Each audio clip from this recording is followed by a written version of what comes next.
Aku hanya minta tolong beli obat karena kepalaku hampir pecah. Tapi jawaban yang kudengar justru, kamu manja. Dulu aku sakit pun masih masak. Dan suamiku, dia malah membela ibunya. Malam itu, saat demamku semakin tinggi, kuambil kunci mobil dan ucapkan kalimat yang mengubah segalanya. Assalamualaikum sahabat Bunda berkisah. Salam hangat untuk kalian semua. Sebelum kita mulai, tulis di kolom komentar dari kota mana kalian menyaksikan ini. Bagi yang like dan subscribe, semoga Allah mudahkan urusan, lapangkan rezeki, sehatkan badan, dan kabulkan semua hajat kalian. Amin. Mari kita simak cerita selengkapnya. Namaku Aira. Pagi itu, mentari yang biasanya menyemangati justru terasa menusuk di balik kelopak mataku yang berat. Setiap cahaya yang menyelinap dari celah tirai jendela dapur bagai palu kecil yang ritmis mengetuk-ngetuk pelipisku. Dunia di sekelilingku bergoyang pelan, seperti gambar di televisi yang sinyalnya kurang baik. Aku mencoba menarik napas dalam, berharap udara segar akan mengusir rasa mual dan pusing yang sudah menjadi tamu tak diundang sejak 3 hari terakhir. Tanganku, biasanya lincah mengocok telur dan mengaduk saus, pagi ini gemetar memegang gagang wajan. Keringat dingin membasahi punggungku meski kipas angin di sudut dapur berputar kencang. Pandanganku sedikit berkunang-kunang saat aku menatap 2 butir telur yang akan kubuat menjadi dadar untuk suamiku, Rendra. Dia butuh bekal ke kantor, dan seperti biasa, aku ingin memastikan dia membawa makanan sehat, bukan sekadar jajan di luar. Tolong kuatkan, Aira. Bisikku pada diri sendiri, mencoba menekan rasa sakit di kepala yang berdenyut-denyut tak karuan. Aku sudah minum obat warung sehari sebelumnya, tapi sepertinya tidak mempan. Mungkin aku butuh istirahat yang lebih dari sekadar duduk sebentar. Tapi siapa yang akan mengerjakan semuanya? Dari ruang keluarga, suara televisi yang keras sudah mulai terdengar. Itu pertanda Ibu Hana, mertuaku, sudah bangun dan mengambil posisi di sofa kesayangannya. Sejak setahun lalu, setelah ayah Rendra meninggal, Ibu Hana tinggal bersama kami. Awalnya aku senang, berpikir bisa lebih dekat dan merawatnya. Tapi kenyataannya, kehadirannya seperti membawa angin perubahan yang tidak selalu nyaman. Setiap cara, setiap pilihan, setiap langkahku selalu dibandingkan dengan zaman dulu, versinya. Sebuah standar ketangguhan yang rasanya mustahil untuk ku kejar. Bau gosong, Aira. Teriak Ibu Hana tiba-tiba, membuatku kaget. Dadarku yang kubiarkan terlalu lama karena pikiranku melayang. Sedikit kecoklatan di bagian bawah. Cepat-cepat aku matikan kompor. Maaf, Bu.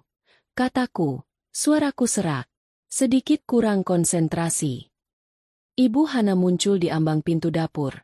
Tubuhnya tegap meski usianya sudah 65. Matanya yang tajam memindai dapur dan wajahku. Kurang konsentrasi? Dulu saya, sambil mengurus 5 anak, masak di kayu bakar, tetap bisa menghasilkan lauk yang sempurna. Sekarang kompor gas, kulkas lengkap, masih bisa gosong. Aku hanya mengangguk, menelan semua kata yang ingin kuluapkan. Berdebat hanya akan menghabiskan energi yang sudah hampir habis ini. Aku taruh dadar telur itu di piring, berusaha menyusunnya dengan rapi di samping nasi dan tumis kangkung. Aku tahu komentarnya belum selesai. Rendra kan kerja keras. Dia butuh makanan yang bagus untuk otaknya, bukan yang gosong bisa bikin sakit perut. Tambah Ibu Hana sambil mengambil gelas untuk air minumnya. Ya, Bu. Ini yang bawahnya saja yang sedikit coklat, bagian atasnya masih bagus. Jawabku lemah, berusaha membela diri tanpa terdengar membantah. Rendra kemudian masuk ke dapur. Sudah mengenakan kemeja kantornya yang rapi. Dia tersenyum, mencium pipiku. Pagi, sayang. Pagi, Ren. Bekalnya sudah siap. Kataku, mencoba tersenyum kembali meski sakit di kepala belum mereda. Dia melihat wajahku, sedikit mengerutkan kening. Kamu kenapa? Wajahmu pucat. Kepalaku pusing sekali. Ren, sudah 3 hari. Aku mengeluh, berharap setidaknya dia menunjukkan sedikit kepedulian. Tapi sebelum Rendra bisa merespon, Ibu Hana sudah menyambar. Wah, anak sekarang. Gampang sekali bilang sakit. Dulu saya, waktu melahirkan Rendra, paginya sudah harus ke sawah. Masa sakit sedikit begitu sudah mengeluh. Rendra hanya tertawa kecil, seperti menganggap itu hanya lelucon ibunya. Dia menepuk pundakku. Iya, kuat-kuat ya. Air. Mungkin lagi kecapean. Nanti coba tidur siang. Aku merasa sedikit kecewa. Tidur siang? Dengan setumpuk cucian yang menunggu, dengan lantai yang belum dipel, dengan rencana untuk membereskan gudang sore ini, dan dengan Ibu Hana yang akan pasti menyuruhku mengerjakan ini itu sepanjang hari? Rasanya mustahil. Setelah Rendra berangkat dengan membawa bekal dan ciuman perpisahan di kening, yang pagi ini terasa seperti formalitas belaka, aku berdiri sendiri di dapur yang tiba-tiba terasa sangat sunyi dan besar. Piring-piring kotor berjejal di bak cucian. Rasa pusingku semakin menjadi. Aku bersandar di meja dapur, menutup mata, berharap dunia berhenti berputar sebentar saja. Aku ingat dulu, sebelum menikah, sebelum Ibu Hana tinggal bersama, saat aku sakit, Rendra akan dengan sukarela membelikan obat, membuatkan teh hangat, dan menemaniku. Sekarang, perhatian seperti itu seakan menjadi barang mewah yang tidak lagi terjangkau. Aira, cucian mau direndam sampai kapan? Airnya bisa keruh nanti, teriak Ibu Hana dari depan, memecah kesunyian dan pikiranku. Sebentar, Bu. Aku lagi mau membereskan dapur dulu. Jawabku, memaksakan diri untuk bergerak. Setiap langkah terasa berat. Aku mulai mengumpulkan piring kotor. Tapi tiba-tiba rasa mual itu datang menyerang dengan hebat. Aku bergegas ke wastafel, menahan diri agar tidak muntah. Nafasku memburu. Air mata terasa panas di pelupuk mata. Campuran dari rasa sakit, lelah, dan sedikit keputusasaan. Aku melihat bayanganku di kaca jendela dekat wastafel. Wajah pucat, mata sembab, seorang perempuan yang tampak kehilangan cahaya. Di saat seperti ini, pertanyaan besar muncul di kepalaku yang sakit. Apakah ini yang namanya berumah tangga? Menjadi kuat berarti mengabaikan rasa sakit sendiri? Menjadi istri yang baik berarti diam ketika kebutuhanmu dianggap sepele? Aku tidak tahu jawabannya. Yang aku tahu, pagi ini, aku hanya ingin berbaring dan memejamkan mata tanpa ada yang menyebutku lemah atau manja. Tapi keinginan sederhana itu, di rumah ini, di tengah narasi, ketangguhan zaman dulu, terasa seperti kemewahan yang tidak boleh kumiliki. Aku menarik napas panjang sekali lagi, mengusap air mata yang jatuh tanpa suara, dan kembali mengangkat spons cuci piring. Hari masih panjang. Dan aku harus bertahan. Entah sampai kapan. Sepanjang siang, aku berjalan seperti robot. Setiap gerakan terasa dipaksakan. Setiap suara dari Ibu Hana terasa seperti gema dari jauh. Pusing di kepalaku tidak juga mereda. Malah bertambah dengan denyut-denyut sakit yang semakin kuat.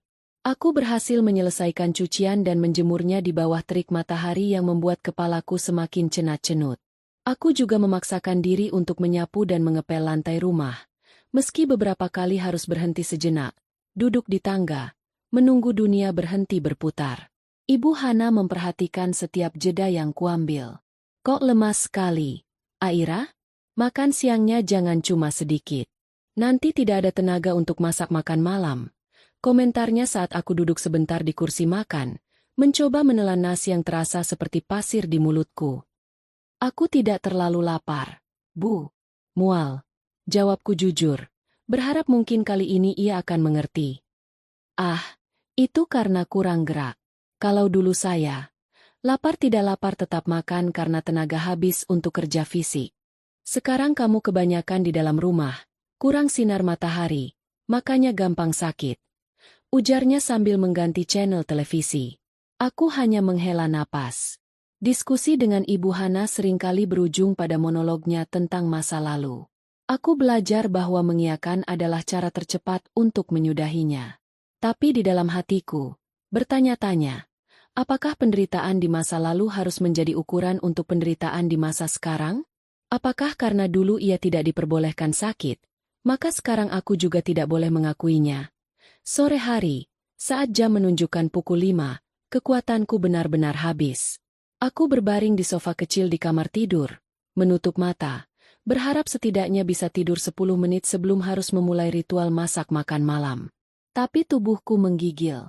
Ku kenal gejala ini. Demam mulai naik. Aku harus minum obat yang tepat.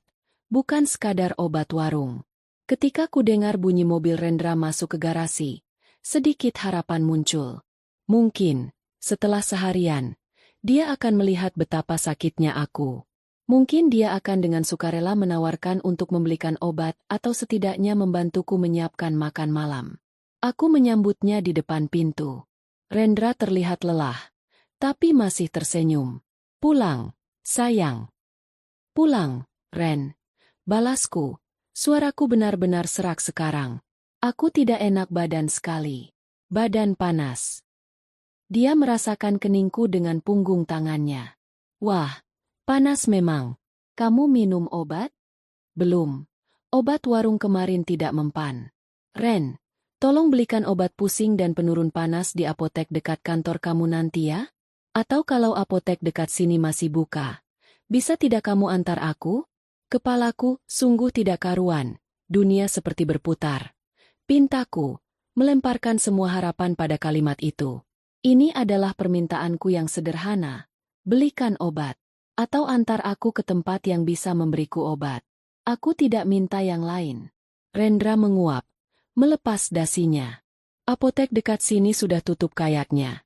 Air, yang dekat kantor juga sudah lewat. Lagian, besok kan pagi bisa beli. Coba minum air putih yang banyak dan tidur saja dulu. Hancur hatiku mendengarnya. Tapi sebelum aku bisa memohon sekali lagi, menyatakan bahwa aku benar-benar butuh obat malam ini, langkah kaki yang cepat sudah mendekat. Ibu Hana muncul dari balik pintu ruang keluarga. Wajahnya berkerut melihat kami berdua. Ada apa lagi? Obat-obatan lagi? Tanyanya. Nada suaranya sudah seperti hakim yang siap menjatuhkan vonis. Kata Aira, dia demam. Mau minta dibelikan obat. Jawab Rendra sambil meletakkan tas kerjanya di kursi. Itu adalah kesempatan emas bagi Ibu Hana. Matanya langsung berbinar, bukan dengan rasa iba, tapi dengan semangat untuk memberi pelajaran. Obat? Sakit sedikit lari ke obat. Manja sekali kamu, Aira. Suaranya menggema di ruang tamu yang tiba-tiba terasa sempit. Ia mendekat, menatapku dari ujung kepala sampai ujung kaki seolah mencari tanda-tanda kelemahan palsu. Dulu saya sakit panas tinggi pun masih harus masak untuk 10 orang anggota keluarga, jemur padi, dan urus anak. Tidak ada waktu untuk mengeluh. Apalagi minta dibelikan obat. Tahannya saja. Tubuh ini kan harus dilatih. Setiap katanya seperti pecahan kaca kecil yang menancap di kulitku. Aku memandang Rendra. Mataku berkaca-kaca. Berharap ia akan membelaku. Berharap ia akan berkata, "Ibu, Aira memang sakit. Tidak ada salahnya minum obat." Atau setidaknya, "Ibu, zaman sudah berubah." Tapi yang kudapat adalah pengkhianatan yang lebih dalam dari rasa pusing manapun. Rendra melihat ibunya, lalu melihatku, dan dengan nada yang datar, hampir seperti menggurui, ia berkata, "Ibu benar, Air. Kamu memang jadi sedikit manja akhir-akhir ini. Coba dikerasi sedikit. Pasti bisa kuat. Jangan lembek begitu. Istirahat saja nanti malam. Pasti besok sudah membaik." Dunia benar-benar berhenti berputar saat itu. Bukan karena pusing, tapi karena kenyataan pahit yang menghantamku. Suamiku sendiri, orang yang kutujukan untuk melindungiku, justru memilih berpihak pada narasi yang menyakitkanku. Kata, manja, dan lembek. Dari mulutnya terasa lebih pedih daripada segala kritik Ibu Hana. Rendra kemudian mencium kening ibunya, berkata, "Ibu, jangan terlalu capek nonton TV nanti malam." Sebelum berjalan menuju kamar untuk ganti baju, ia sama sekali tidak melihat ke arahku lagi. Seperti masalah ini sudah selesai. Aku tetap berdiri di tempat yang sama, kaku. Ibu Hana memandangiku dengan ekspresi campuran antara kemenangan dan nasihat. "Dengarkan kata Rendra? Suamimu saja bilang begitu. Jadi istri harus kuat. Jangan jadi beban." Tanpa kata-kata lagi, aku berbalik dan berjalan pelan ke dapur. Tanganku mengepal di sisi tubuhku. Air mata yang kutahan sepanjang sore akhirnya jatuh deras, menghangatkan pipiku yang sudah panas karena demam. Aku berdiri di depan kompor yang dingin, menatap panci dan wajan yang sebentar lagi harus kugunakan. Permintaan sederhana untuk obat berubah menjadi penilaian atas karaktermu. Rasa sakitku direduksi menjadi bentuk kelemahan. Dan suamiku, alih-alih menjadi tempat berlindung, justru menjadi tembok yang menghalangiku untuk mendapatkan pertolongan dasar. Di sanalah, di dapur yang sunyi dengan hanya suara televisi dari ruang keluarga dan isak tangisku yang teredam, sebuah benih pemberontakan mulai tumbuh. Benih kecil yang bertanya, berapa lama lagi aku harus menahan ini? Sampai kapan kesehatan dan kenyamananku dinomorduakan demi memenuhi standar ketangguhan yang bukan milikku? Tapi malam itu, aku masih terlalu lelah, terlalu sakit, untuk menjawabnya. Aku masih mencoba untuk tidak manja. Aku menyalakan kompor, mengambil bawang dengan tangan gemetar, dan memulai ritual masak makan malam, sementara di dalam kepalaku, hanya ada satu doa, biarlah esok hari lebih baik. Atau biarlah aku menemukan kekuatan untuk mengubahnya. Makan malam itu adalah siksaan tersendiri. Setiap suap nasi terasa seperti harus kukunyah 100 kali sebelum bisa kutelan. Tenggorokanku sakit, dan rasa mual datang bergelombang. Lampu di ruang makan terasa terlalu terang bagi mataku yang sensitif. Aku hanya bisa mendorong makanan di piringku, berusaha terlihat normal. Aira, masaknya kok hambar hari ini? Tanya Ibu Hana sambil menambah sambal. Dulu saya masak, walau lagi tidak enak badan, rasa tetap harus terjaga. Tidak boleh asal-asalan. Rendra, yang sedang lahap menyantap makanannya, mengangguk. Iya, sedikit kurang garam sih. Air. Tapi enak kok. Ucapannya seperti ingin menjadi penengah, tapi justru menambah luka. Dia bisa makan dengan lahap, menikmati makanan yang kumasak dengan sisa tenaga terakhir, sementara aku sendiri bahkan tidak bisa menikmatinya. Aku minta maaf. Bisikku, menunduk. Tidak ada gunanya membela diri. Semua energiku terkuras untuk tetap duduk tegak di kursi ini. Sudah, makan saja. Besok pasti sudah sehat kalau mau berusaha kuat, kata Rendra, tanpa mengangkat pandangannya dari piring. Kalimat itu, kalau mau berusaha kuat, mengiris lebih dalam. Seolah sakitku adalah pilihanku. Seolah aku dengan sengaja memilih untuk menjadi lemah. Aku ingin berteriak. Aku sudah berusaha. Aku masih berdiri di sini. Aku masih mencoba. Tapi suara itu tertahan di tenggorokan yang sakit. Setelah makan malam, biasanya Rendra membantuku membereskan meja. Tapi malam ini, dia langsung menuju sofa di ruang keluarga, merebahkan diri. Capek sekali hari ini. Air. Meeting dari pagi sampai sore, katanya, mengambil remote TV.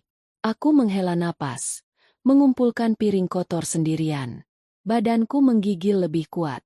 Sentuhan air dingin dari keran saat aku mulai mencuci piring membuatku menggigil. Pandanganku berkunang-kunang. Aku bersandar di wastafel, menutup mata, berusaha menemukan keseimbangan. Aira, jangan lama-lama di dapur. Nanti acara favorit ibu mulai. Berisik. Protes Ibu Hana dari ruang keluarga. Aku lagi cuci piring, Bu. Jawabku. Suaraku nyaris tidak terdengar. Cuci piring cepat saja. Tidak perlu bersih-bersih detail. Yang penting tidak lengket. Sahutnya. Aku mempercepat gerakanku, berusaha menahan segala rasa tidak nyaman. Setelah piring terakhir diletakkan di rak, aku merasa dunia benar-benar gelap. Aku meraba-raba dinding, berjalan pelan menuju kamar tidur. Aku perlu berbaring. Di kamar, Rendra belum juga masuk. Aku berbaring di atas tempat tidur, memeluk guling, berusaha menghangatkan tubuhku yang menggigil hebat. Kedinginan ini aneh. Padahal kulitku terasa panas membara. Aku mencoba tidur, tapi setiap kali mata terpejam, rasa pusing yang berdenyut-denyut membuatku terjaga lagi.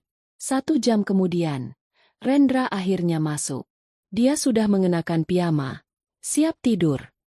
Ren, panggilku lemah saat dia merebahkan diri di sampingku. Diam. Air. Aku ngantuk sekali. jawabnya, membelakangiku. Air mata lagi-lagi menggenang. Ini bukan suamiku. Suamiku dulu akan khawatir. Dulu akan menanyakan apa yang bisa dibantu.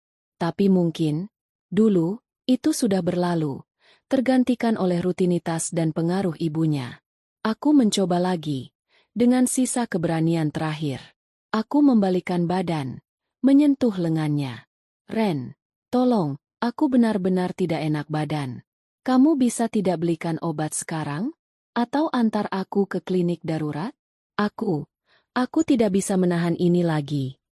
Suaraku bergetar, campuran dari rasa takut, sakit, dan keputusasaan. Rendra mendengus, masih tidak membuka mata. Jangan lebay. Air. Tengah malam gini mana ada apotek buka. Klinik juga jauh. Tidur saja. Besok pagi aku belikan. Tapi aku tahu, besok pagi dia akan buru-buru berangkat ke kantor dan melupakannya. Seperti yang selalu terjadi. Renda, dengarkan aku, teriakku tiba-tiba, dengan kekuatan yang tidak kukira masih kumiliki. Teriakan itu memecah keheningan kamar dan bahkan terdengar sampai ke ruang keluarga. Karena tak lama kemudian, langkah kaki Ibu Hana mendekat. Rendra akhirnya membuka mata, duduk di tempat tidur, wajahnya masam. Kamu jangan berteriak-teriak.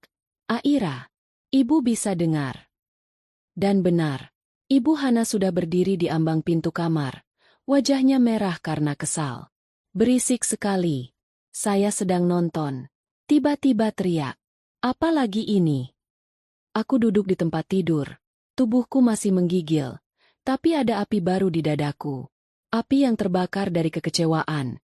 Dari rasa diabaikan. Dari sakit yang terlalu lama dipendam. Ibu, Aira minta dibelikan obat lagi. Tengah malam begini. Lapor Rendra pada ibunya. Seperti anak kecil yang mengadu. Ibu Hana mendengus keras. Lihat. Dikit-dikit minta tolong. Tidak bisa mandiri sedikit. Dulu saya, mau sakit sekeras apapun, tetap tidak mau merepotkan orang lain. Saya masak, saya urus anak, saya jaga rumah, tanpa bantuan siapapun. Nafasku memburu. Melihat mereka berdua, berdiri berhadapan denganku, seperti dua sekutu yang bersatu melawan kelemahanku. Rasa sakit di kepala mencapai puncaknya. Tapi rasa sakit di hati lebih parah. Saat itulah, sesuatu dalam diriku patah. Dan dari kehancuran itu, muncul sebuah kekuatan baru yang tenang namun dahsyat. Aku menatap mereka berdua. Mataku mungkin merah karena demam dan tangis. Tapi tatapanku tajam dan penuh keyakinan yang baru saja kutemukan. Sudah. Suaraku pecah. Parau tapi tegas. Memotong monolog Ibu Hana. Mereka berdua terbelalak. Terkejut dengan ketegasanku yang tiba-tiba. Aku sudah cukup mendengar, dulu. Aku sudah muak dengan perbandingan itu. Aku menatap Rendra, suamiku, yang kini terlihat bingung. Dan kamu seharusnya menjadi suami, menjadi partner, bukan menjadi penyambung lidah ibu untuk menghancurkanku. Aku bukan ibu, teriakku, sekarang mengarah padanya. Aku Aira. Dengan tubuhku sendiri, batasanku sendiri, dan kebutuhanku sendiri. Dan malam ini, aku butuh pertolongan, bukan penilaian. Rendra membuka mulutnya, tapi tidak ada suara yang keluar. Ibu Hana terlihat seperti akan menyahut, tapi aku angkat tangan, menghentikannya. Aku sakit. Ini nyata. Dan kalau di rumah ini, sakit dianggap sebagai aib, sebagai bentuk kelemahan, sebagai alasan untuk disebut manja.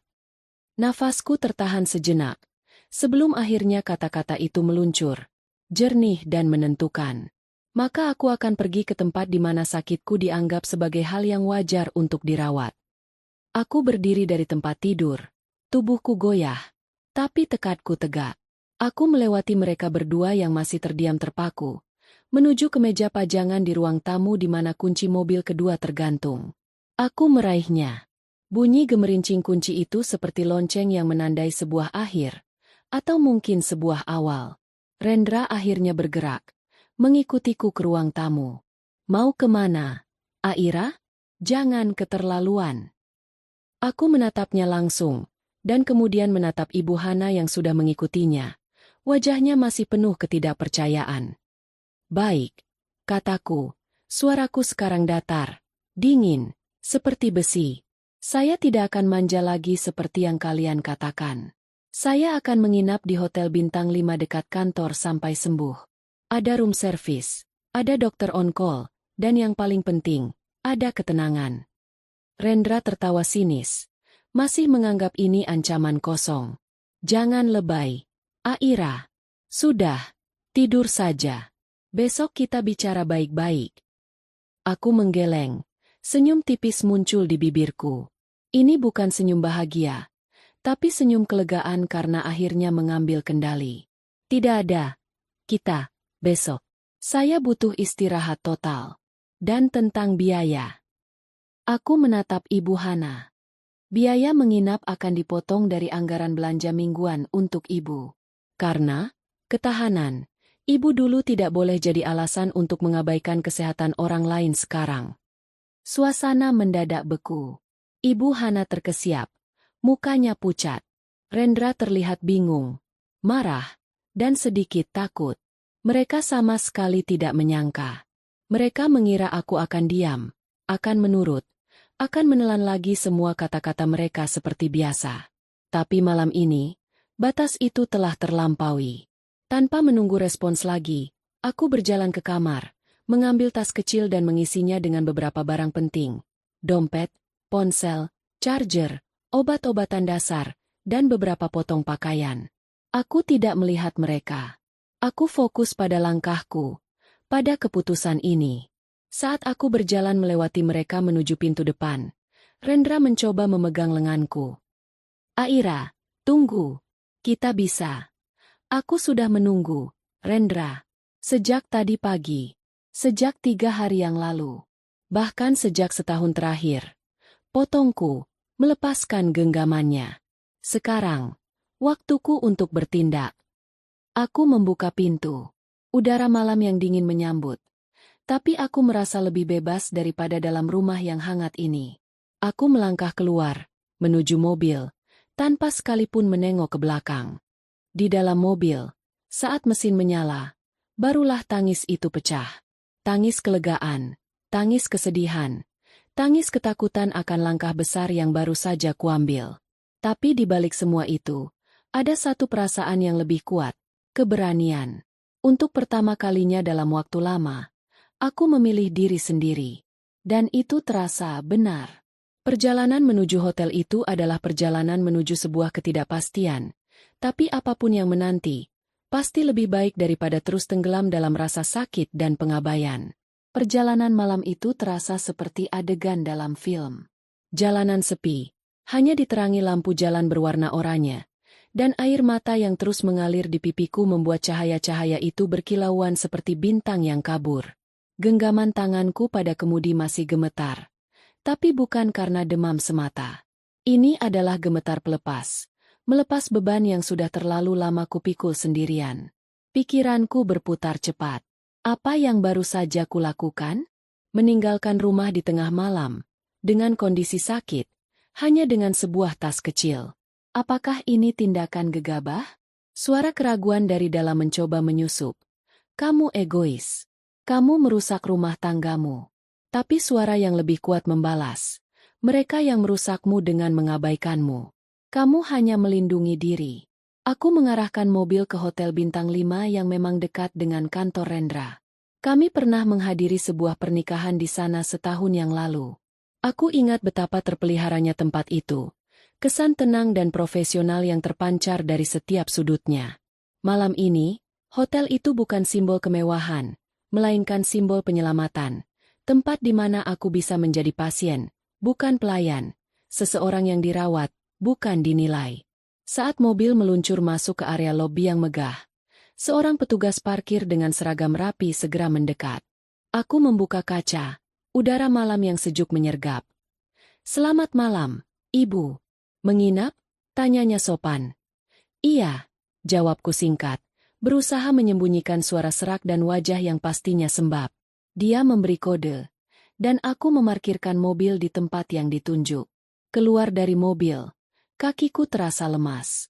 Aku menarik napas dalam, mengumpulkan sisa kekuatan untuk berjalan masuk ke lobi yang berpendingin udara dan beraroma bunga melati segar.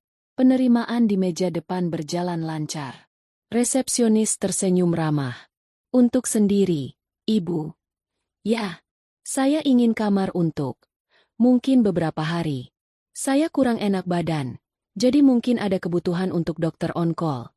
Jelasku, mencoba terdengar wajar. Tentu, Ibu. Kami punya layanan itu. Kamar kami juga dilengkapi dengan fasilitas yang mendukung istirahat. Katanya sambil mengetik dengan cepat di komputernya. Dia tidak bertanya kenapa aku sendirian, kenapa datang tengah malam, atau kenapa wajahku pucat. Profesionalisme itu terasa seperti sebuah anugerah. Saat menunggu kartu kamar, aku merogoh dompet. Kartu kredit atas nama Rendra dan aku bersama. Biasanya aku sangat hemat menggunakannya, hanya untuk keperluan darurat atau belanja besar yang sudah didiskusikan. Malam ini adalah darurat, darurat jiwa dan raga. Aku menyerahkan kartu itu tanpa keraguan. Saat mesin EDC mencetak struk pembayaran, untuk pertama kalinya malam ini, aku merasa memegang kendali penuh atas satu keputusan penting. Petugas bellboy mengantarku ke kamar di lantai 12. Saat pintu kamar terbuka, sebuah ruangan yang luas, bersih, dan sunyi menyambutku. Tempat tidur besar dengan sprei putih bersih terlihat sangat menjanjikan. Udara di dalam ruangan sejuk dan segar. Bellboy dengan sigar meletakkan tas kecilku, menunjukkan fasilitas kamar, dan dengan senyum lalu pergi, meninggalkan aku sendiri dalam keheningan yang sangat berbeda dengan keheningan di rumahku. Aku berdiri di tengah kamar selama beberapa saat, membiarkan realitas itu meresap. Aku di sini, sendirian. Tidak ada Ibu Hana yang mengkritik. Tidak ada Rendra yang mengabaikan. Hanya aku dan kesempatan untuk pulih. Langkah pertama adalah memanggil dokter on call. Tidak lebih dari 20 menit. Seorang dokter wanita parubaya yang ramah mengetuk pintu kamarku. Setelah memeriksa suhu tubuhku, yang ternyata mencapai 39 derajat, dan menanyai gejalaku, dia mendiagnosis kemungkinan infeksi virus yang butuh istirahat total dan obat yang tepat. Ibu sangat kekurangan istirahat. Stres juga bisa menurunkan daya tahan tubuh dengan drastis. Katanya dengan lembut sambil menulis resep. Saya sarankan benar-benar istirahat di sini selama 2-3 hari ke depan. Jangan pikirkan pekerjaan rumah tangga atau apapun. Tubuh ibu butuh perhatian penuh. Kata-katanya sederhana, tapi membuat air mataku hampir tumpah lagi. Seorang dokter asing saja bisa melihat apa yang dibutuhkan tubuhku. Sedangkan keluarga sendiri menutup mata. Dokter itu memesan obat melalui room service hotel untuk segera diantar, dan berpesan agar aku banyak minum air putih. Setelah dokter pergi, aku menelpon room service untuk memesan semangkuk sup ayam hangat dan air mineral botol besar. Tidak lama, pesanan datang dibawa oleh pelayan dengan kereta dorong perak. Dia menatapku dengan simpati. Semoga lekas sembuh, Ibu. Aku duduk di tepi tempat tidur, menyuapkan sup hangat itu perlahan. Rasanya nikmat, menenangkan tenggorokan yang perih dan perut yang mual. Ini adalah makanan pertama yang benar-benar kunikmati dalam 3 hari. Setelah makan dan minum obat, akhirnya aku berbaring di atas tempat tidur yang luas. Bantalnya lembut, kasurnya menopang tubuhku dengan sempurna. Aku menatap langit-langit kamar yang tinggi, dan untuk pertama kalinya sejak lama, aku merasa aman. Di sini, sakitku diakui. Di sini, kebutuhanku untuk dirawat adalah hal yang valid. Tidak ada yang akan membentak. Manja. Ponselku bergetar berkali-kali di atas meja samping tempat tidur. Nama, Rendra, dan ibu mertua terus bermunculan. Aku membalikan layar ponsel sehingga tidak melihatnya. Malam ini adalah untukku. Besok adalah urusan besok. Dengan perasaan campur aduk antara lega, sedih, dan sedikit takut akan konsekuensi, namun juga penuh tekad, akhirnya aku memejamkan mata. Dan untuk pertama kalinya dalam 3 hari, tidur datang dengan cepat dan nyenyak, tanpa gangguan mimpi buruk. Pagi di kamar hotel itu adalah pengalaman yang sama sekali baru. Aku terbangun oleh sinar matahari yang menyelinap lembut melalui celah tirai tebal, bukan oleh suara televisi atau panggilan dari luar kamar. Untuk sesaat, aku lupa di mana aku berada. Kemudian, semua ingatan kembali. Rasa sakit di kepala yang sudah jauh berkurang, tubuh yang masih lemas tapi tidak lagi menggigil, dan keputusan besar yang kuambil semalam. Aku memesan sarapan melalui room service, bubur ayam dan jus jeruk. Sambil menunggu, aku mandi air hangat di bathtub yang luas. Air hangat melonggarkan otot-ototku yang kaku. Tidak ada yang buru-buru memintaku keluar kamar mandi. Aku bisa berdiam diri di sana, menikmati keheningan.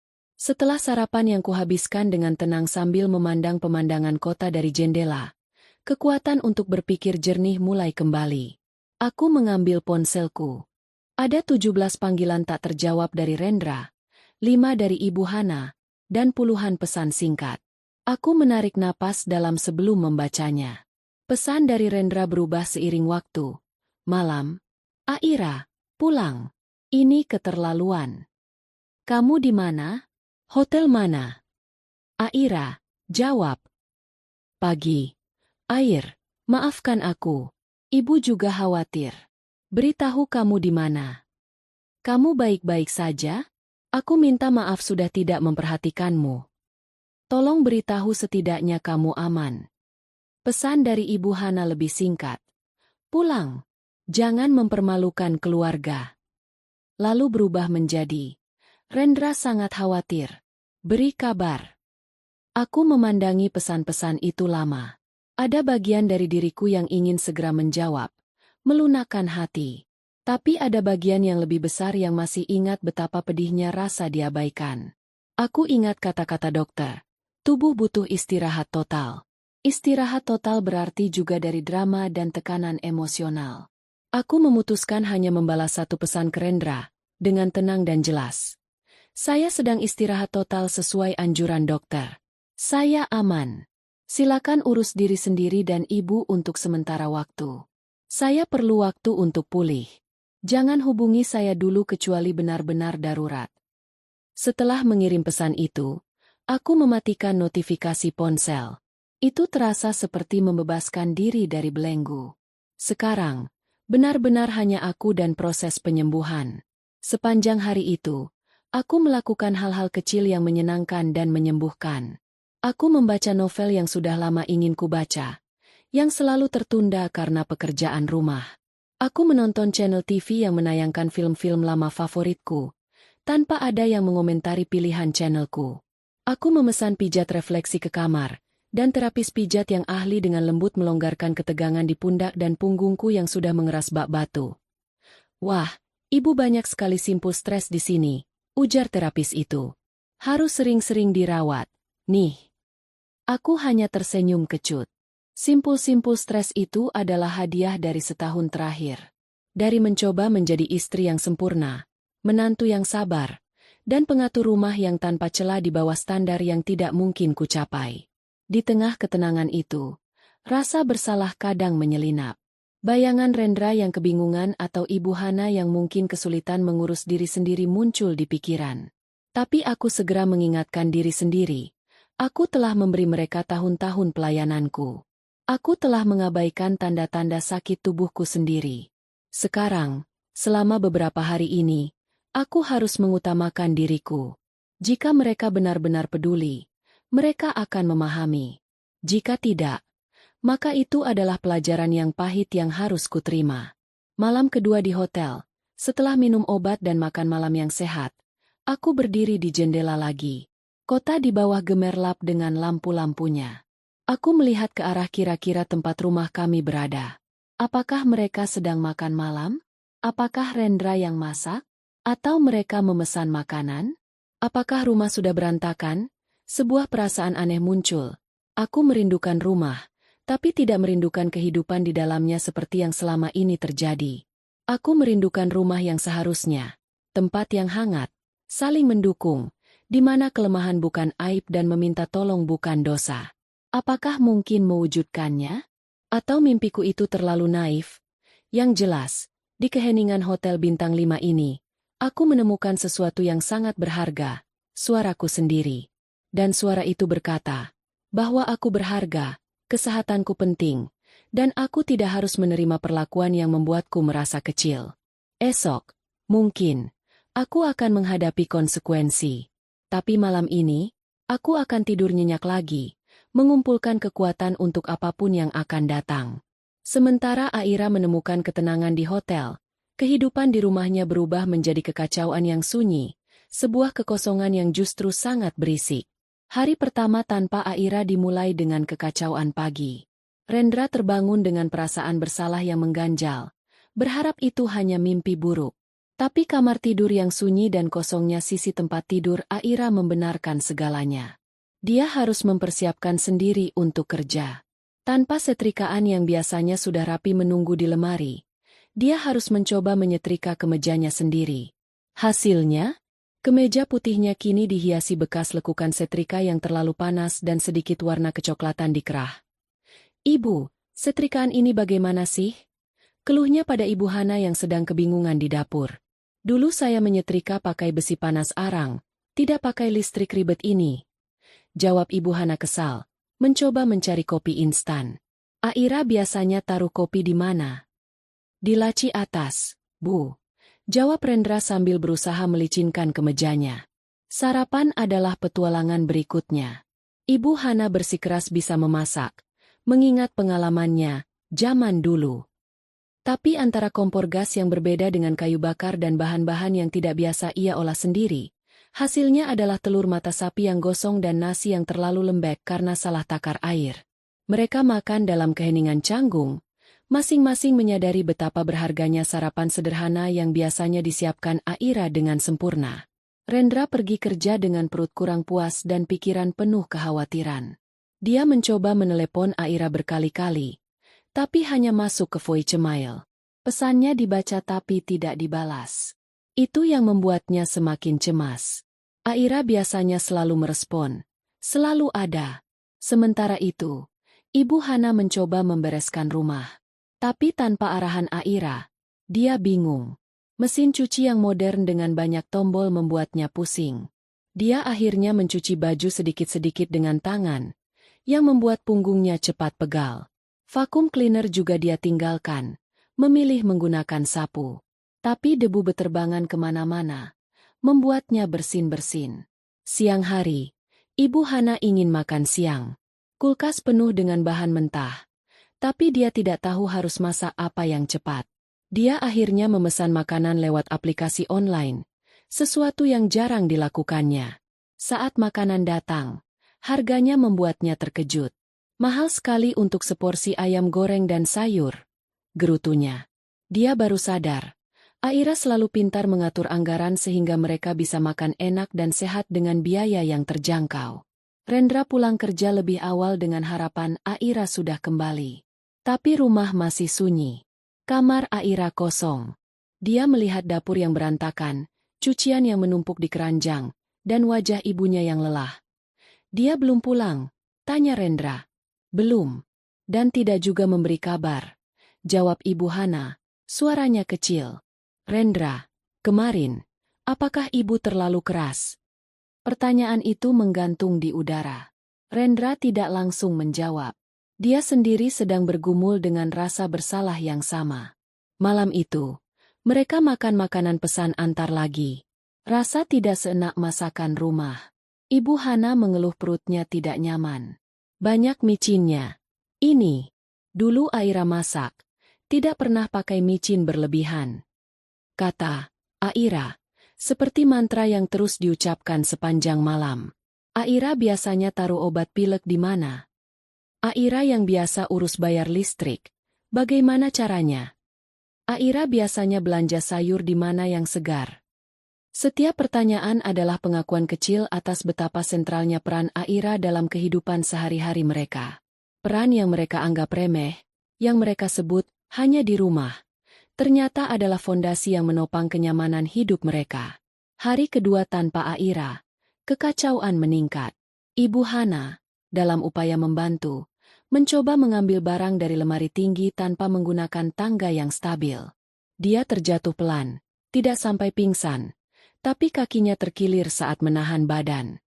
Rendra yang sedang di kantor panik mendapat telepon dari ibunya.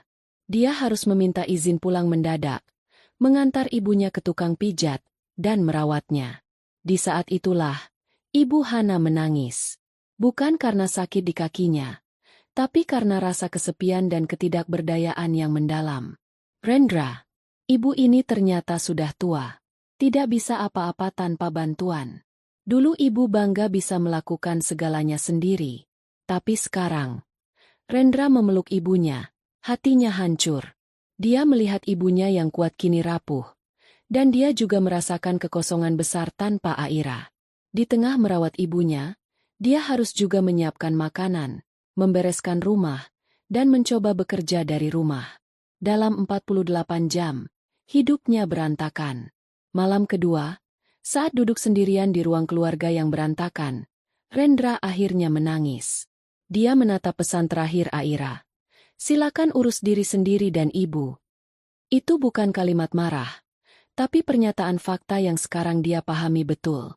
Selama ini, Aira lah yang mengurus segalanya. Dia dan ibunya hanya menerima, menikmati, dan mengkritik. Dia melihat sekeliling. Mainan remote control yang biasanya rapi di rak, sekarang berserakan. Majalah berantakan. Debu di sudut-sudut ruangan. Dan keheningan. Rumah ini tidak lagi terasa seperti rumah, tapi seperti tempat penginapan yang kacau. Ibu Hana, dari kamarnya, memanggil. Rendra, besok, kalau Aira sudah pulang, ibu akan minta maaf. Ibu salah. Suaranya parau. Kekuatan, zaman dulu, ibu, itu bukan untuk jadi ukuran. Setiap orang punya batasannya sendiri. Dan, ibu lupa berterima kasih. Pengakuan itu adalah langkah pertama. Rendra mengangguk. Air matanya masih mengalir. Saya juga, Bu. Saya juga akan minta maaf. Dan berjanji untuk berubah. Kekosongan yang berisik di rumah itu akhirnya mengajarkan mereka pelajaran yang mahal harganya. Cinta tidak hanya tentang ketangguhan dan pengorbanan diam-diam, tetapi juga tentang pengakuan, rasa terima kasih, dan kesediaan untuk saling merawat, bahkan saat yang satu sedang lemah. Dan mereka baru menyadarinya. Saat sumber kenyamanan itu pergi meninggalkan mereka dalam kekacauan yang mereka ciptakan sendiri. Hari ketiga tanpa Aira adalah hari di mana semua ilusi tentang kemandirian mereka benar-benar runtuh. Rendra mengambil cuti dari kantor karena harus merawat ibunya yang kakinya masih bengkak dan menjalankan semua tugas rumah tangga sendirian. Pagi itu, dia terbangun lebih awal dengan daftar panjang yang harus dikerjakan. Pertama, dia harus memasak bubur untuk ibunya. Proses yang terlihat sederhana di tangan Aira berubah menjadi bencana kecil di dapur. Dia salah takar air dan beras, dan lalai mengaduk, sehingga bagian bawah panci hangus dan aromanya memenuhi seluruh rumah. Ibu Hana, yang terbaring di kamar, hanya bisa mengelus dada. Buang saja, Nak. Pesan saja yang biasa. Ujarnya lemah. Rendra melihat bubur gosong itu dan merasa gagal. Ini hanya bubur. Tapi dia tidak bisa. Kedua, ada urusan administrasi. Bel listrik berbunyi nyaring. Tanda batas daya hampir terlampaui karena penggunaan AC dan peralatan yang tidak diatur. Biasanya, Aira yang mengisi token listrik tepat waktu melalui aplikasi. Rendra kebingungan.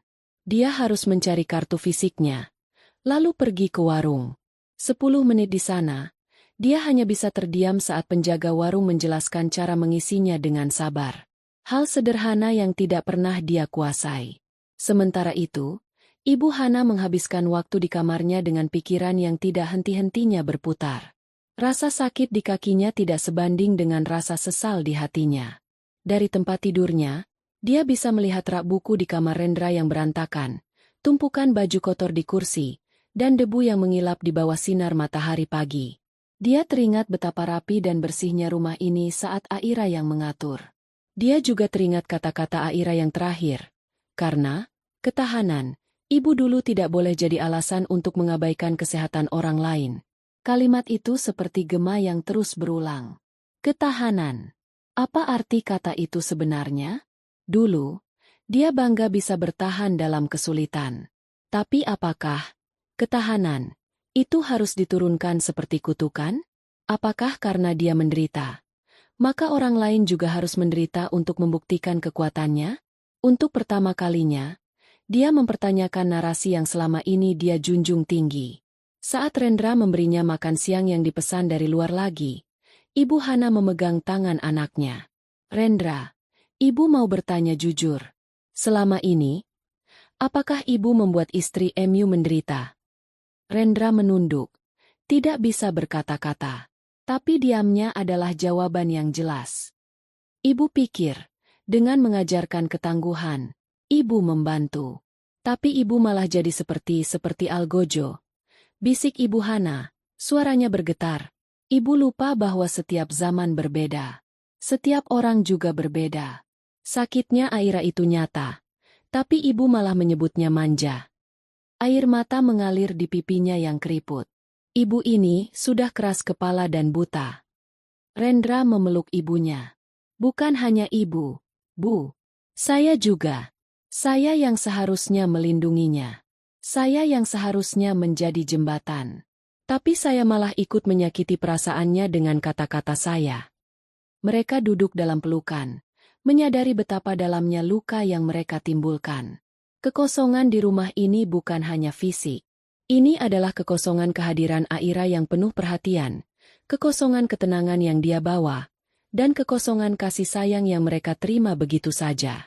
Di sore hari, Rendra mencoba membereskan cucian yang sudah menumpuk. Dia salah mencampur warna, sehingga beberapa kemeja putihnya berubah agak kusam. Dia berdiri di depan mesin cuci, merasa seperti ditampar oleh kenyataan. Selama ini, Aira tidak hanya mengerjakan, tapi mengerjakan dengan cinta dan keahlian yang mereka anggap remeh. Ibu Hana, dari kursi rodanya yang dipinjam dari tetangga, melihat putranya yang kewalahan. Kita tidak bisa terus begini, Rendra. Dan kita tidak bisa memaksa Aira kembali ke kehidupan seperti dulu. Itu tidak adil. Rendra mengangguk. Saya tahu. Tapi bagaimana caranya? Dia bahkan tidak mau menjawab telepon. Mungkin kita harus menunjukkan, bukan hanya sekadar bilang, ujar Ibu Hana. Kita harus menunjukkan bahwa kita belajar. Bahwa kita berubah. Pelajaran pahit itu akhirnya meresap. Cinta yang sejati bukan tentang bertahan dalam kesakitan diam-diam, melainkan tentang menciptakan ruang yang aman untuk bisa mengatakan, aku sakit, atau aku butuh bantuan. Dan mereka, dengan semua kekakuan dan kebanggaan, zaman dulu, telah gagal memberikan ruang itu. Sekarang, mereka harus memperbaikinya, dengan susah payah, satu langkah demi satu langkah. Hari keempat adalah hari keputusan. Demam Aira sudah turun sepenuhnya. Badannya masih lemas, tapi pikirannya jernih dan hatinya sudah lebih tenang. Dia sudah memesan perpanjangan menginap untuk 1 malam lagi, tetapi di dalam hatinya, kerinduan akan rumah mulai menggerogoti. Dia merindukan tempat tidurnya sendiri, tanaman-tanamannya di teras, bahkan aroma dapur rumahnya. Tapi dia takut. Takut kembali ke pola yang sama. Takut kata-katanya tidak didengar. Takut perubahan hanyalah ilusi. Pagi itu, dia akhirnya menyalakan notifikasi ponselnya. Banyak pesan dari Rendra yang semakin menunjukkan penyesalan, dan beberapa pesan dari Ibu Hana yang terdengar berbeda, lebih lembut, bahkan meminta maaf. Tapi Aira masih ragu. Kata-kata mudah diucapkan. Perubahanlah yang sulit. Saat dia sedang merapikan barang-barangnya, telepon dari resepsionis hotel berdering. Ibu Aira, ada tamu untuk ibu di lobi. Seorang bapak dan seorang ibu yang lebih tua di kursi roda. Mereka membawa bingkisan. Jantung Aira berdebar kencang. Mereka datang. Dia menatap dirinya di cermin. Wajahnya sudah lebih segar. Matanya sudah lebih cerah. Dia menarik napas panjang. Tolong beritahu mereka saya akan turun sebentar. Dia tidak mengizinkan mereka ke kamar. Kamar itu adalah ruang amannya, dan dia perlu menjaga batas itu. Dia memutuskan untuk menemui mereka di area lounge hotel yang terbuka untuk umum. Saat turun dengan lift, perasaannya campur aduk.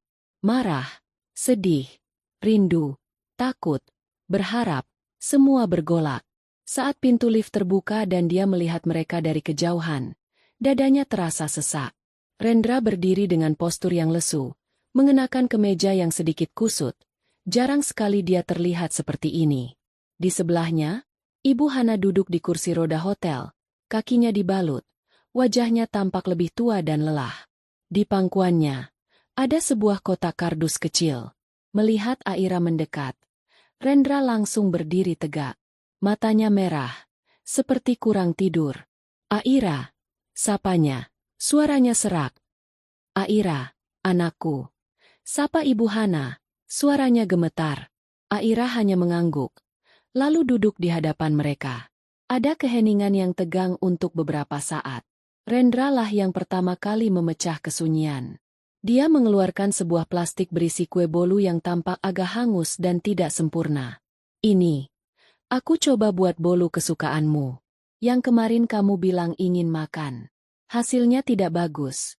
Dan mungkin tidak enak. Tapi, dia menarik napas. Ini bukti bahwa aku mencoba. Dan aku tahu, ini tidak ada apa-apanya dibanding semua yang sudah kamu lakukan. Aira memandangi kue bolu itu. Usaha yang jelas-jelas tidak biasa bagi Rendra. Rendra melanjutkan. Air matanya akhirnya tumpah. Rumah berantakan tanpa kamu.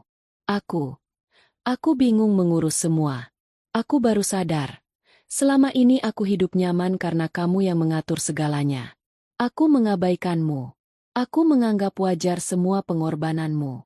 Dan saat kamu membutuhkan, aku malah menyakitimu. Aku salah. Air. Aku minta maaf yang sebesar-besarnya. Kemudian, Ibu Hana mengambil tangan Aira. Tangannya terasa dingin dan keriput. Anakku, ujarnya. Air mata mengalir deras. Ibu minta maaf. Ibu keras kepala. Ibu sombong dengan, zaman dulu, ibu. Ibu lupa bahwa cinta itu seharusnya mempermudah, bukan mempersulit. Kesehatanmu, kenyamananmu, itu penting. Ketahanan. Ibu itu bukan patokan. Setiap orang berhak dirawat saat sakit. Setiap orang berhak lelah. Dia memandangi kotak di pangkuannya. Ini, anggaran belanja ibu selama seminggu ke depan. Kamu benar. Biaya hotel ini harus dari situ. Karena kesalahan ibu. Aira tertegun. Ini bukan sekadar permintaan maaf. Ini adalah pengakuan. Mereka tidak hanya mengatakan, maaf. Mereka menunjukkan bahwa mereka memahami letak kesalahannya. Ibu juga mau belajar. Aira. Belajar untuk lebih menghargai. Belajar untuk tidak membandingkan. Kalau kamu mau pulang, ibu janji akan berusaha menjadi mertua yang lebih baik. Kalau kamu butuh waktu lagi, kami akan tunggu. Kata Ibu Hana, suaranya tulus. Rendra menatap Aira penuh harap. Kami tidak memaksamu pulang sekarang juga. Kami hanya ingin kamu tahu. Kami sadar. Dan kami ingin memperbaiki semuanya. Perlahan-lahan. Aturan-aturan baru. Pembagian tugas yang adil. Apapun yang kamu butuhkan. Aira melihat mereka. Suaminya yang menangis penuh penyesalan. Dan mertuanya yang tampak rapuh dan tulus. Kemarahannya belum sepenuhnya reda. Tapi sebuah benih harapan mulai tumbuh. Perubahan tidak terjadi dalam semalam. Tapi setidaknya, langkah pertama sudah mereka ambil. Dia memegang tangan Ibu Hana dan menatap Rendra. Aku butuh waktu sampai besok. Aku akan pulang besok siang. Tapi, tidak bisa seperti dulu lagi. Kita harus benar-benar berubah. Wajah mereka bersinar lega dan bahagia mendengar keputusannya. Apapun itu, kami siap, kata Rendra, tersenyum melalui air mata. Pertemuan itu ditutup dengan pelukan yang hati-hati, penuh dengan air mata dan harapan. Bukan akhir dari semua masalah, tapi sebuah awal yang baru dari sebuah pengakuan yang tulus di balik pintu hotel. Aira memutuskan untuk menghabiskan satu malam terakhir di hotel. Bukan karena masih marah, tapi karena dia butuh transisi. Butuh waktu untuk menyiapkan mentalnya kembali ke rumah, dengan kondisi dan harapan yang baru. Keesokan harinya, saat dia tiba di rumah, sesuatu sudah berbeda. Rumah itu tidak berantakan seperti yang dia bayangkan. Lantai sudah disapu, Meski masih terlihat bekas debu di sudut, piring-piring kotor sudah masuk ke mesin cuci piring. Yang paling mencolok adalah sebuah banner kecil di pintu bertuliskan, "Selamat datang di rumah, Aira." Rendra menyambutnya dengan malu-malu. "Kami coba bereskan seadanya. Tapi pasti masih banyak yang kurang." Ibu Hana, dengan tongkat penopang, tersenyum dari sofa. "Anakku pulang." Hari-hari pertama penuh dengan kehati-hatian, seperti menari di atas kaca tipis. Tapi ada perubahan nyata. Rendra pulang kerja lebih awal dan langsung bertanya, "Ada yang bisa saya bantu, Air?"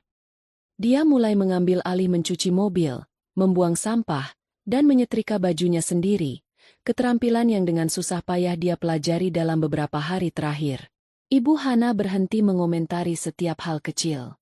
Suatu kali, saat Aira sedang memasak dan sedikit salah takar garam, Ibu Hana hanya berkata, "Tidak apa-apa, sayang. Tambah sedikit air saja bisa diatur." Komentar sederhana itu terasa seperti sebuah mukjizat. Minggu pertama, mereka mengadakan rapat keluarga kecil. Aira dengan tenang menyampaikan kebutuhannya. "Pertama, kalau saya sakit, itu harus jadi prioritas. Bukan bahan lelucon atau perbandingan. Kedua, kita bagi tugas rumah dengan adil. Rendra, kamu tanggung jawab atas garasi, sampah, dan setrikaan baju kerjamu. Ibu, kalau mau bantu, bisa dengan menyiangi sayur atau mengupas bawang, sesuai kemampuan. Ketiga, tidak ada lagi zaman dulu sebagai patokan. Kita hidup di zaman sekarang, dengan tantangan kita sendiri." Mereka menyetujui semuanya. Ibu Hana bahkan menambahkan, "Dan harus ada anggaran untuk kesehatan jiwa, Aira. Untuk pijat, atau beli buku, atau sekadar minum kopi di kafe sendirian. Itu penting." Perlahan-lahan, rumah itu berubah. Suasana yang dulu penuh dengan tekanan diam-diam, berubah menjadi lebih ringan. Masih ada kesalahpahaman sesekali, tapi sekarang mereka membicarakannya. Rendra belajar mendengar sebelum menghakimi. Ibu Hana belajar mengapresiasi daripada membandingkan. Suatu sore, Ibu Hana duduk di teras menemani Aira yang sedang menyiram tanaman. "Aira, Ibu mau berterima kasih," ujarnya tiba-tiba. "Karena keberanianmu pergi dulu, kamu menyelamatkan keluarga kita. Kita hampir hancur karena kesombongan dan kebiasaan buruk kami." Aira tersenyum, menyentuh tangan mertuanya. "Kita belajar bersama, Bu. Awal yang baru ini bukan berarti semuanya sempurna. Ada hari di mana Rendra lupa membuang sampah, atau hari di mana Ibu Hana hampir terjebak dalam kebiasaan lamanya untuk mengkritik. Tapi perbedaannya adalah, sekarang mereka menyadarinya, dan mereka segera memperbaikinya. Rumah itu akhirnya benar-benar menjadi rumah. Tempat di mana setiap orang bisa merasa aman, didengar, dan dirawat. Bukan sebuah panggung untuk membuktikan siapa yang paling tangguh. Aira belajar bahwa menjadi kuat bukan berarti tidak pernah meminta tolong. Ketahanan sejati adalah keberanian untuk jujur pada perasaan sendiri, dan keberanian untuk menuntut penghormatan yang pantas diterima. Beberapa bulan telah berlalu. Musim hujan tiba, membawa hawa dingin dan kelabu. Suatu pagi, Aira terbangun dengan tenggorokan gatal dan sedikit pusing. Dia menghela napas, bersiap untuk rutinitas harian. Saat dia turun ke dapur, Rendra sudah ada di sana, sedang memanaskan air untuk teh. "Pagi, sayang. Suaramu serak. Tidak enak badan?" tanyanya, wajahnya penuh perhatian. "A little. Kayaknya mau flu," jawab Aira sambil duduk. Ibu Hana yang sedang membaca koran di ruang makan menoleh.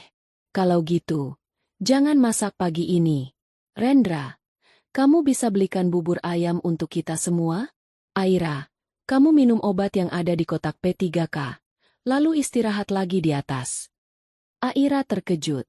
"Tapi cucian nanti saya yang masukkan ke mesin cuci. Kamu sudah ajari saya caranya," sahut Ibu Hana. "Dan saya yang akan menjemurnya sepulang kantor," tambah Rendra sambil sudah mengambil dompetnya. "Kamu tidur saja. Nanti kalau belum membaik, Kita ke dokter. Aira berdiri di tempatnya. Rasa haru menyergapnya. Tidak ada bentakan. Tidak ada label, manja. Yang ada adalah perhatian yang tulus dan pembagian tugas yang otomatis. Inilah yang dia perjuangkan. Inilah rumah yang dia inginkan. Dia mematuhi saran mereka. Saat dia berbaring di tempat tidur, Rendra membawakan teh hangat dan obat. Ibu Hana mengetuk pintu dan memasukkan bantal tambahan. Supaya lebih nyaman, katanya.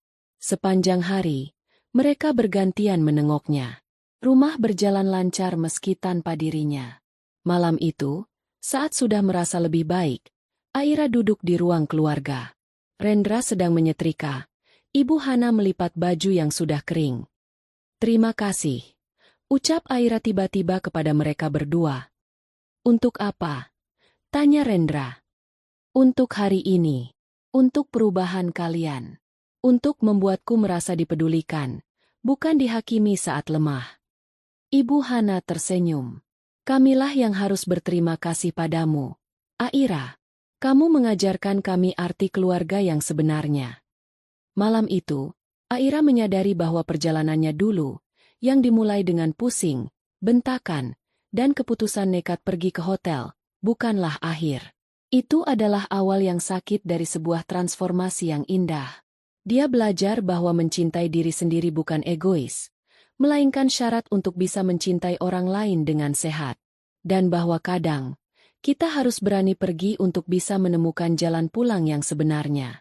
Rumah mereka sekarang adalah rumah yang sebenarnya, tempat berlindung, tempat bertumbuh, dan tempat di mana setiap kata, "Saya butuh bantuan," dijawab dengan tangan terbuka, bukan dengan cerita tentang betapa tangguhnya orang di masa lalu. Dan di sanalah, di tengah kehangatan keluarga yang baru mereka bangun, Aira akhirnya menemukan kedamaian yang selama ini dia cari. Sahabatku, bagaimana perasaan kalian setelah mengikuti perjalanan Aira? Kadang, dalam kehidupan kita merasa diabaikan atau tidak didengar. Kita mungkin merasa harus selalu kuat dan tidak boleh menunjukkan kelemahan. Tapi cerita Aira mengajarkan kita bahwa menjaga kesehatan fisik dan mental kita adalah hal yang paling penting.